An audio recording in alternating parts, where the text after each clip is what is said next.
The state of Michigan forces businesses to spend millions of dollars every year on workers' compensation. But tonight, some are questioning whether the law protects you, the worker, or empowers insurance companies to fight legitimate claims with biased doctors. 7 Action News reporter Kim Russell is digging for answers tonight in one family's emotionally draining battle. Mark Maruza says he loved living a busy life, coaching kids sports, riding Harleys with his wife, working at Detroit Intermodal Transportation in Taylor. I loved my job. I was a truck driver. Everything, something different every day. Then he got hit by an SUV while on the clock. It's hard to talk about it. It truly is. Life changed instantly for his entire family. Mark broke numerous bones and suffered a neck and traumatic brain injury. It left him agitated, confused, and his memory is shot. His doctor started to treat him, but then, since the accident happened while he was on the clock, the workman's comp insurance company stepped in. If they seen the dog get hit, they'd probably pick it up, take it to the vet.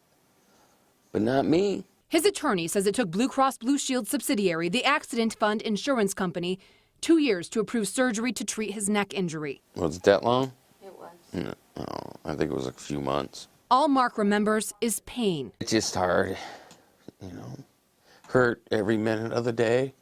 And that's not all. It's been about 5 years since the accident, and the insurance company is now refusing to cover what's been prescribed to treat Mark's brain injury. How can it do that? Well, workers' comp insurance companies are allowed to hire what are called independent medical examiners. Mark's attorney says the name is misleading. They're anything but independent. Whore doctors. Doctors are making $400, $500, $600, and $700,000 a year. Mark's attorney, Marshall Lasser, says 2 out of 3 insurance company specialists came to a wild conclusion. Mark had no brain injury. When we got the report back, I'm like, you got to be kidding. I can't believe this doctor would say this. This isn't a doctor. Not long after that finding, the insurance company stopped paying for a medication that eased agitation caused by his brain injury. Mark couldn't afford the medicine. He lost control one morning after his wife made breakfast. You put onions in my omelet. Mark, Nancy says, I didn't put onions in your omelet. I know for 20 years you don't like onions in your omelet. You put onions in my omelet. He walks to the bedroom and grabs a gun. Mark threatened to kill Nancy and her teenage daughter. After a police standoff ended peacefully, Mark was hospitalized. Doctors said being cut off of his medication and his brain injury caused his irrational outrage. This is the tip of the iceberg. This is just one out of hundreds and maybe thousands of stories each year in Michigan. Marshall Lasser is suing, accusing the Blue Cross Blue Shield Accident Fund of working with doctors to fraudulently deny claims.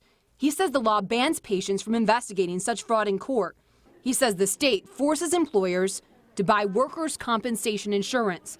Laws should make sure doctors diagnose honestly. So where is the accountability? I reached out to the state.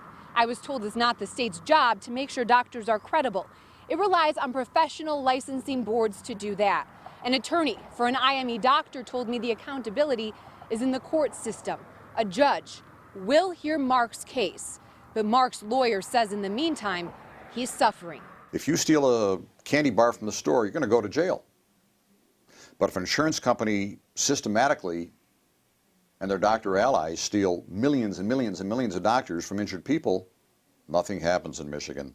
The Accident Fund Insurance Company offered a statement saying it's committed to providing workers' compensation benefits in a fair and lawful manner. And we take allegations of wrongful administration of the Workers' Compensation Act very seriously. We believe our actions were justified and in compliance with the law. And since this case is currently in litigation, we cannot offer further specific comment. This could happen to you tomorrow while you're out there. So you just better hope you're not at work so your insurance company will take care of it. Kim Russell, 7 Action News.